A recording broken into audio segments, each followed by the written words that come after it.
Coagulation, precipitation या flocculation से आप क्या समझते हो, और इसके लिए हार्डी-शेल्स रूल क्या होता है। नमस्ते, मेरा नाम दीप दलाल है और इस लेक्चर में हम इन्हीं प्रश्नों के उत्तर खोजने की कोशिश करेंगे।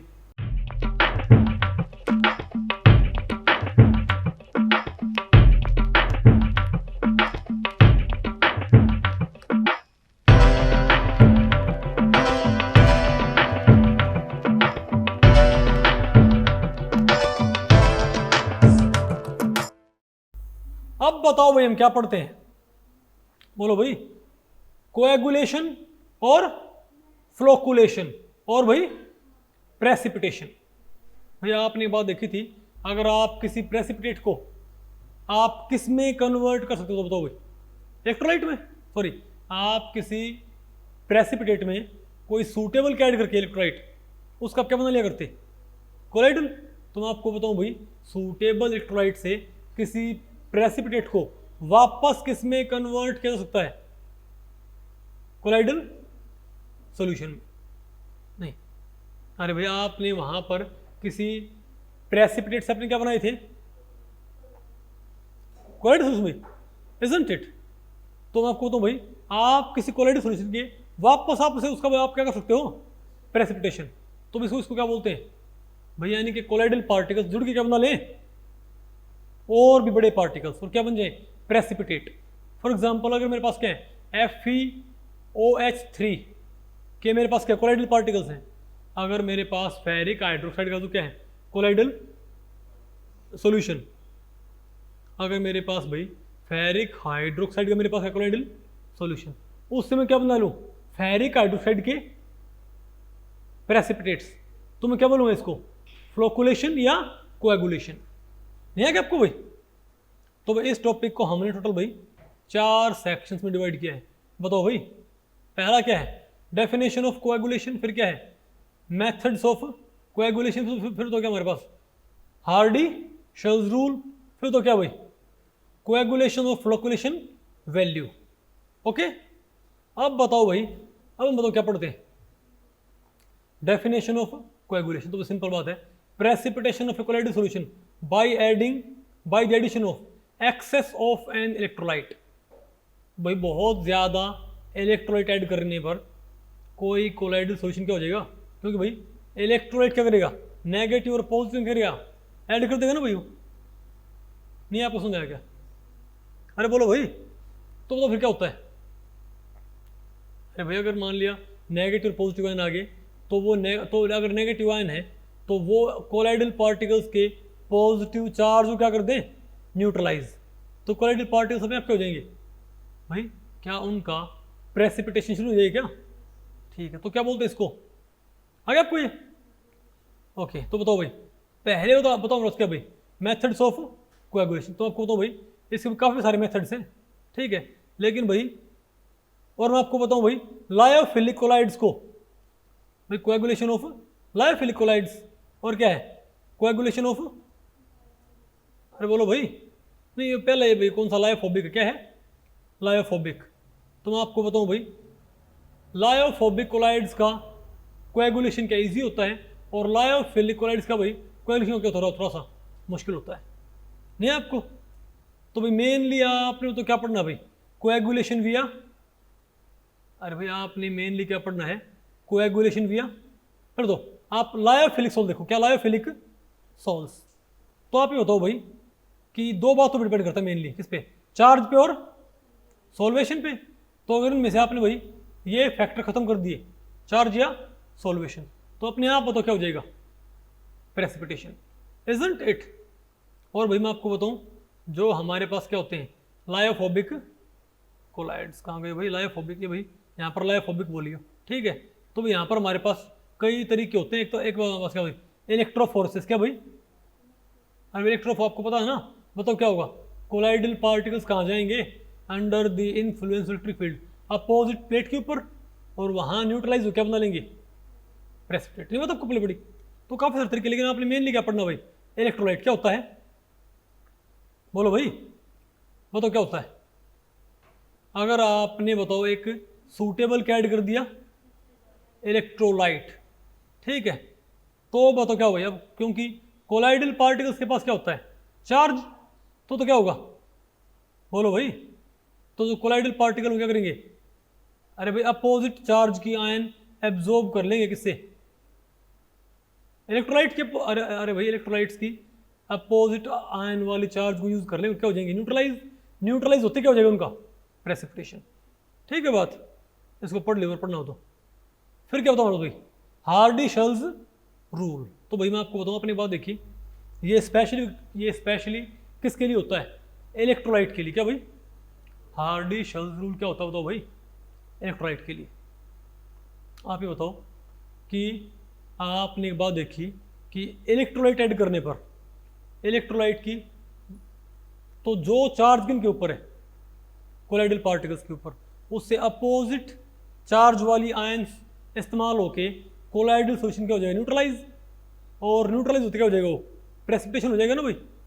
ठीक है, तो मैं आपसे सिंपली एक बात पूछूं कि आप मुझे बताओ कि कौन सा इलेक्ट्रोलाइट ज्यादा कोएगुलेशन करेगा? तो अगर भाई हमने एक बात देखी कि सभी इलेक्ट्रोलाइट्स की, तो हमने आपने एक बात देखी भाई कि इलेक्ट्रोलाइट ऐड करने पर क्या होता है? कोएगुलेशन। लेकिन भाई सारे इलेक्ट्रोलाइट ऐड करने पर एक सा कोएगुलेशन नहीं होता। कई इलेक्ट्रोलाइट्स क्या होते हैं? ऐड करने पर ज्यादा क्या होता है? कोएगुलेशन। भाई कई में क्या होता है? कम होता है। तो अगर किसी इलेक्ट्रोलाइट को ऐड करने पर ज्यादा क्या हो? कोएगुलेशन, तो तुम क्या बोलेंगे कि इसकी भाई कोएगुलेटिंग पावर क्या है? ज्यादा। और भाई अगर किसी को ऐड करने पर भाई कम क्या हो? प्रेसिपिटेशन, तुम क्या बोलेंगे इसकी भाई? इसकी प्रेसिपिटेशन पावर या फ्लोकुलेशन पावर क्या भाई? कम है। नहीं आएगा आपको? तो बताओ भाई, तो हार्डी-शेल्स रूल ये कहता है कि किसी आयन का जितना ज्यादा क्या होगा? इलेक्ट्रोलाइट में जो आयन है ना, क्या भाई? इलेक्ट्रोलाइट में जो आयन होंगी उनका जितना ज्यादा क्या होगा? चार्ज, उतनी ही ज्यादा उसकी क्या होगी? Coagulating power. क्या होगी भाई?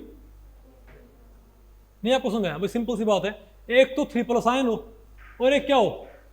2+ आयन। मान लिया कोलाइडल पार्टिकल्स के ऊपर चार्ज क्या है? नेगेटिव। मान लिया कोलाइडल पार्टिकल्स के ऊपर चार्ज क्या भाई? नेगेटिव चार्ज है भाई। ठीक है, तो हमने तो इलेक्ट्रोलाइट ने कौन सी आयन सप्लाई करनी है? पॉजिटिव आयंस भाई, इजंट इट? तो आप ये बताओ भाई कि इसके ऊपर चार्ज कैसा होना चाहिए? पॉजिटिव ना। तो मैं एक तो इलेक्ट्रोलाइट क्या सप्लाई करे? 1 पॉजिटिव वाली है, कौन सी भाई? 2 पॉजिटिव वाली है, कोई 3 पॉजिटिव वाली। तो आप मुझे बताओ सबसे ज्यादा पावर वाला कौन सा होगा? भाई 3 पॉजिटिव वाला, क्योंकि वहां पर एक आयन क्या करेगी? 3 नेगेटिव चार्ज को बैलेंस कर रही। भाई नहीं है आपको समझे? तुम क्या बोलेंगे? तो कोएगुलेटिंग पावर तो क्या होती है? अरे बोलो भाई, नहीं समझे बात? तो तुम क्या बोलेंगे? Valency of the active ion. क्या भाई? अरे आयन कॉजिंग। तुम क्या बोलेंगे कि किसी भी इलेक्ट्रोलाइट की कोएगुलेटिंग या फ्लोकुलेशन पावर भाई या प्रेसिपिटेशन पावर क्या होती है? उसमें जो एक्टिव आयन है उसकी वैलेंसी के ऊपर। नहीं समझे बात? अगर एक्टिव आयन नेगेटिव है तो मोर नेगेटिव क्या होगी? More powerful. अगर एक्टिव आयन क्या है? पॉजिटिव, तो मोर पॉजिटिव क्या होगी? अगर कोलाइडल सॉल्यूशन पे चार्ज क्या मान लिया? नेगेटिव, सॉरी कोलाइडल सॉल्यूशन पे चार्ज क्या भाई? पॉजिटिव मान लिया। तो कैसी आयन चाहिए हमको? तो अगर किसी इलेक्ट्रोलाइट में, तो जो electrolyte more negative ion supply करेगा उसकी कोएगुलेटिंग पावर क्या होगी? ज्यादा। नहीं आपको समझ आया क्या? अरे बोलो भाई, अगर ना कोई, अब बताओ हमारे पास क्या था भाई? कोएगुलेशन और फ्लोकुलेशन वैल्यू। ये बताओ क्या होती है? बोलो भाई। Flocculation value is the minimum concentration of the electrolyte required to cause coagulation. समझे बात? फिर आपने बात देखी कि कोलाइडल सॉल्यूशन में ऐड करने पर इलेक्ट्रोलाइट क्या हो जाएगा? प्रेसिपिटेशन, कोएगुलेशन या भाई फ्लोकुलेशन। तो जितना इलेक्ट्रोलाइट ऐड करने पर कोएगुलेशन हो, ये नहीं होगा भाई, ये नहीं होगा कि थोड़ा हमने क्या डाल दिया और क्या शुरू हो गया और क्या हो गया उसमें सारा कोएगुलेशन ना। वो तो क्या होता है? आपने एक सर्टेन अमाउंट आपने डालनी पड़ती है इलेक्ट्रोलाइट की। अरे भाई उसको पूरी तरह से क्या करने के लिए? कोएगुलेट करने के लिए आपने क्या करना पड़ता है, एक सर्टेन अमाउंट ऑफ इलेक्ट्रोलाइट आपने ऐड करना पड़ता है। उस मिनिमम अमाउंट ऑफ इलेक्ट्रोलाइट को हम क्या बोलते हैं बताओ, उस मिनिमम अमाउंट ऑफ इलेक्ट्रोलाइट को हम क्या बोलते हैं, कोएगुलेशन वैल्यू और फ्लोकुलेशन वैल्यू। नहीं आपको, तुम क्या बोलेंगे, minimum amount of the electrolyte, minimum amount of the electrolyte that is required to